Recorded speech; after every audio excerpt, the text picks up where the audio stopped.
Halo pemirsa Nas TV, senang sekali saya Andrea Reren Karina dapat kembali menjumpai Anda dalam Monas Daily. Dalam beberapa menit ke depan kami akan menyajikan berita-berita terpercaya hanya untuk Anda. Pemirsa Komisi Pemilihan Umum KPU Sulawesi Selatan bakal melakukan pendataan terhadap pemilih tambahan di kampus-kampus di Kota Makassar. Hal ini agar mahasiswa yang berasal dari daerah tetap terjamin hak pilihnya. Komisi Pemilihan Umum KPU Sulawesi Selatan menjamin pelaksanaan pilkada yang lancar dan terkoordinasi jelang pilkada serentak 27 November 2024 mendatang.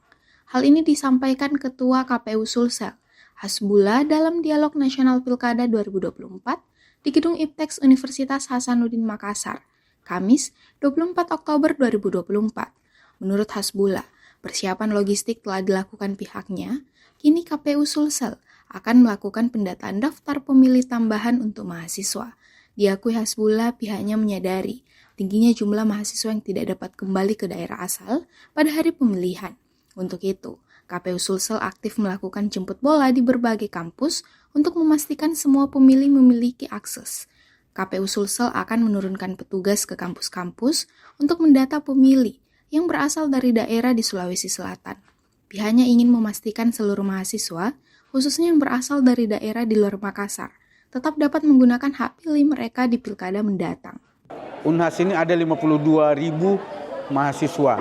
Dari 52.000 itu, yang orang Sulsel itu bisa jadi dalam proses tanggal 27 nanti tidak sempat balik ke daerah.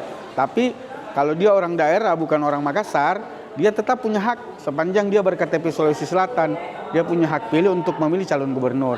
Makanya saya sampaikan tadi, dalam waktu 1-2 hari ini kami juga teman-teman PPS akan melakukan pendataan jemput bola di kampus bersama adik-adik mahasiswa. Beberapa organ sudah mendaftarkan sebagai relawan, siap menjadi relawan teknis yang mendatangkan adik-adik mahasiswa yang untuk turut dalam melakukan proses pencatatan pindah dokumen, pencatatan terkait dengan proses daftar pindahnya mereka kalau tidak sempat pulang ke daerah.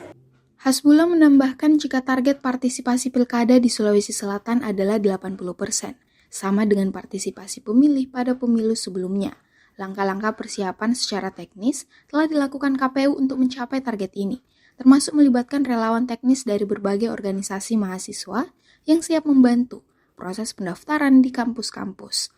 Hasbullah pun mengingatkan mahasiswa untuk menggunakan hak pilih dengan bijak dan berpartisipasi secara aktif dan berintegritas. Hal ini untuk memilih pemimpin yang mampu membawa perubahan dan mensejahterakan masyarakat Sulawesi Selatan. Feni Septiani Samuel, Unhas TV. Komisi Pemilihan Umum KPU Kota Makassar menggelar debat terbuka pertama pasangan calon wali kota dan wakil wali kota Makassar pada Sabtu 26 Oktober 2024. Ribuan pendukung 4 paslon hadir di sekitar lokasi debat sehingga menimbulkan kemacetan.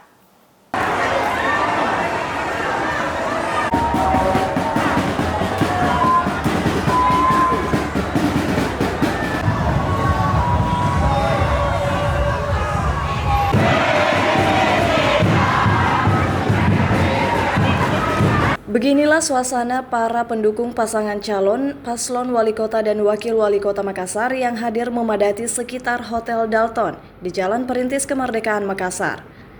Mereka hadir sebagai wujud dukungan kepada paslon pilihan mereka yang mengikuti debat terbuka antar pasangan calon wali kota dan wakil wali kota Makassar yang digelar Komisi Pemilihan Umum atau KPU Kota Makassar Sabtu 26 Oktober 2024. Antusiasme mereka ditunjukkan melalui berbagai cara yang unik, mulai dari meneriakkan yel-yel dukungan hingga berjoget di atas truk. Kondisi tersebut menjadikan kemacetan arus lalu lintas di Jalan Perintis Kemerdekaan tak terelakkan. Terlebih lagi pelaksanaan debat tersebut bertepatan dengan pelaksanaan wisuda salah satu sekolah tinggi di Makassar yang juga digelar di hotel itu. Jajaran pedagang buket bunga hingga makanan turut andil dalam menambah kepadatan sekitar hotel.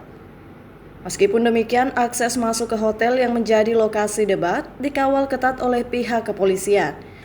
Satuan Brimopda Polda Sulsel dengan mobil rantisnya pun bersiaga di sekitar lokasi. Kendati demikian, semangat para pendukung tetap membara. Di depan hotel, mereka dengan atribut masing-masing menunjukkan semangat dan dukungan kepada paslon mereka. Ada yang meneriakkan yel-yel hingga berjoget menggunakan atribut kampanye seperti bendera, bahkan topeng wajah calon wali kota. Mereka memutar musik sambil berjoget di atas mobil truk untuk memeriahkan suasana. Tak lupa pula mereka mengabadikan momen tersebut dengan sesama pendukung. Berbagai aksi ini diakui sukses membakar semangat para pendukung. Menurut Ketua Relawan Paslon Indira Ilham dari Kecamatan Ujung Tanah, Hasrat menyebut jika para relawan memberikan dukungan penuh kepada paslon mereka, baik berupa dukungan moral hingga materi. Ia pun mengaku massa yang hadir mencapai 5.000 orang dari seluruh kecamatan yang ada di Kota Makassar. Hari ini untuk tim ini nomor 3, kami dari semua kecamatan mendukung penuh baik moral, materi dan semuanya. Dan harapan kami pokoknya ini harus meneruskan apa-apa yang sudah menjadi kebijakan pemerintah sebelumnya dari Pak Wali dan pemantau untuk melanjutkan semua kebaikan yang telah dilaksanakan sebelum-sebelumnya. Kalau masa kami kurang lebih sekitar 5.000 orang lebih dari seluruh kecamatan. Sementara itu, Ketua Relawan Sahabat Andi Seto Asapa, Rustam Bombong, mengatakan jika dirinya hadir bersama 3.000 relawan untuk memberikan dukungan kepada calon wali kota nomor urut 02. Menurutnya paslon dukungan mereka memiliki pengalaman, program, dan kinerja yang jelas. Kita mau dukung calon yang sudah pastilah. Pasti programnya yang jelas, pengalamannya yang jelas. Tuh. Teman-teman yang mendukung ini sukarela ini kurang lebih sekitar 3.000 yang datang. Ya. Jangan diragukan karena kita punya teman ini betul-betul militansi. Dan tidak ada apapun yang dikasih sama Pak Seto karena kita mau dukung wali kota yang punya pengalaman. Debat paslon wali kota dan wakil wali kota Makassar berjalan lancar. Begitupun kondisi di sekitar hotel lokasi debat. Aman terkendali tanpa ada gesekan antar pendukung. Ifai Syarahman, Muhammad Syaiful, Unhas TV. Pemirsa, kejuaraan Taekwondo Nasional Unhas Cup 2024 yang digelar Unit Kegiatan Mahasiswa UKM Taekwondo Universitas Hasanuddin diikuti seribuan atlet. Bagaimana para atlet itu mempersiapkan diri mereka untuk tampil di kejurnas ini? Berikut informasinya untuk Anda. Sebanyak 1.459 atlet dari berbagai usia dan daerah memeriahkan kejuaraan Taekwondo Nasional Unhas Cup 2024 di Gor JK Arenatorium Unhas Makassar. Kejurnas yang sukses digelar selama 3 hari itu menggandeng pengurus besar Taekwondo Indonesia, pengurus Taekwondo Provinsi Sulawesi Selatan, dan Kota Makassar. Mereka bertanding dalam kategori prakadet, kadet, junior hingga kategori senior, dengan jenis pertandingan yakni pomse dan kyorugi. Diakui sejumlah atlet, persiapan yang mereka lakukan untuk mengikuti kejurnas ini tidaklah ringan. Disebutkan Ikhwan Ali Yusuf dari Dojan Taekwondo UIN Alauddin Makassar, untuk mengikuti kejuaraan ini dirinya dan timnya butuh waktu sekitar 2 bulan untuk berlatih. Dengan durasi latihan pagi, siang, dan sore untuk bertanding di kategori pomse pasangan senior. Kalau untuk persiapan dari kontingen Dojang UKM Taekwondo UIN Alauddin Makassar itu sendiri, persiapan kami itu kurang lebih sekitar 2,5 bulan.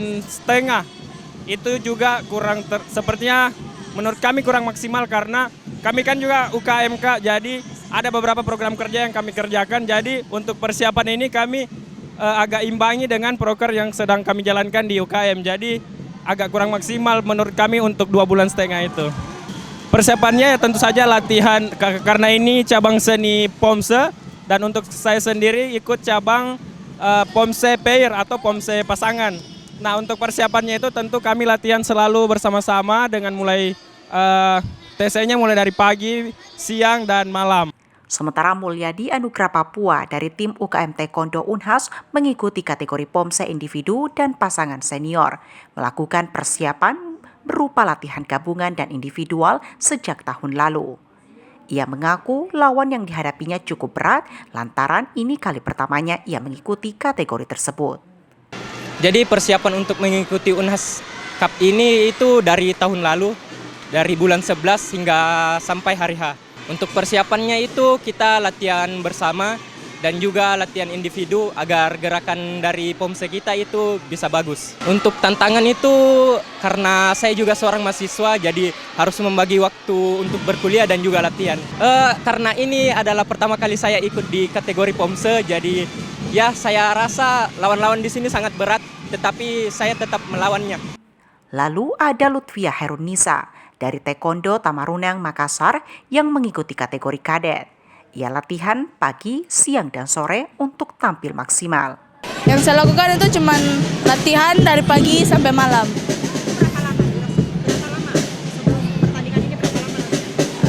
Kurang tahu kalau nggak dihitung. Apakah ada tantangan selama latihan baru melawan teman-teman di sini? Apakah ada tantangannya? Lumayan banyak tantangan. Ada jatuh bangun. Iya, terus? Jatuh bangun, terus bangkit lagi sampai bisa dapat gelar juara 1. Oh, ada juara 1? Pernah. Pas Tamarunang ada mengadakan pertandingan. Selain itu, ada juga Juan dari Taekwondo Pengkap Toraja mengikuti kategori prakadet berhasil meraih juara 1. Kemenangan itu membuat bocah kelas 5 SD yang bersiap selama sebulan ini merasa senang dan juga bangga. Pengkap di Tanah Toraja. Ikut kategori apa? Prakadet. Prakadet. Dapat juara enggak? Dapat. Juara apa? 1. Juara 1. Gimana perasaannya? Senang. Nah, itu berapa lama sih persiapan yang dilakukan ya selama sebelum ikut ke sini? 1 bulan. 1 1 bulan. bulan. 1 bulan. Persiapannya apa saja? Latihan. Kejuaraan Taekwondo Nasional Unhas Cup 2024 ini merupakan gelaran yang kedua setelah sebelumnya yang pertama digelar pada tahun 2002. Zulkarnain, Unhas TV. Pemirsa, Geopark Maros Pangkep Ultra Run 2024 diikuti oleh 300 pelari yang terbagi dalam kategori single ultra 50 km, relay 50 km, dan single 25 km. Para pelari ini harus memenuhi persyaratan yang ketat dari panitia, baik itu kesehatan maupun pengalaman berlari. Geopark Maros Pangkep Ultra Run 2024 digelar Minggu 21 Oktober 2024 di Tonasapar, Kecamatan Baloci, Kabupaten Pangkep, Sulawesi Selatan. Sebanyak 300 pelari dilepas oleh pelaksana tugas Bupati Pangkep, Haji Syahban Samana SH, pada pukul 5 pagi. Sebelumnya, para peserta lomba ini harus memenuhi persyaratan yang ketat dari panitia. Sebelum diperbolehkan mengikuti lomba, para pelari diminta untuk menyerahkan surat keterangan berbadan sehat dari dokter. Pelari diharuskan melampirkan medical record yang menyertakan riwayat kesehatan. Selain itu, pelari diminta menyertakan running record dengan minimal jarak tempuh 42 km bagi pelari yang mengikuti ultra 50 km. Ketua Panitia Geopark Maros Pangkep Ultra Run 2024, Muhammad Saleh, menjelaskan jika peserta lomba diharuskan pula menandatangani pernyataan memiliki kemampuan secara fisik, latihan, maupun perlengkapan untuk mengikuti lomba Ultra Run. Di sini kami membuka syarat yaitu seluruh peserta harus berbadan sehat. Dibuktikan dengan surat keterangan dari dokter bahwa dia berbadan sehat. Kedua, dari panitia menyiapkan waiver. Waiver itu menyatakan surat pernyataan bahwa dia mampu secara fisik, dia mampu secara latihan, dan dia mampu secara perlengkapan untuk mengikuti event ultra ini. MCU dari panitia ada pada saat pengambilan respek, pada saat hari H-2 sebelum kegiatan, waktu di Plus Ghost Cafe. Ini yang menginisiasi adalah Race Management, bekerja sama dengan Geopark Maros Pangkep Run Series, karena ini kategori yang lumayan jauh, lebih jauh daripada full marathon, sehingga dibutuhkan fisik yang sehat seperti itu. Jadi kita MCU-nya itu bukan MCU biasa, tapi melalui dokter. MCU-nya itu salah satunya dicek gula darah, kolesterol, fisik, apakah kita kondisi saat itu sehat atau kondisi sakit seperti itu. Saleh menambahkan sebagai peserta lomba, para pelari juga wajib mengikuti aturan dan bertanggung jawab atas kesehatan mereka selama event.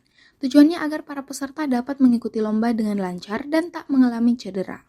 Saleh menyebut jika dalam event Ultra Run, kesehatan peserta menjadi prioritas utama dan upaya tersebut dilakukan sebagai tanggung jawab bersama untuk menjaga keselamatan semua pelari yang mengikuti lomba.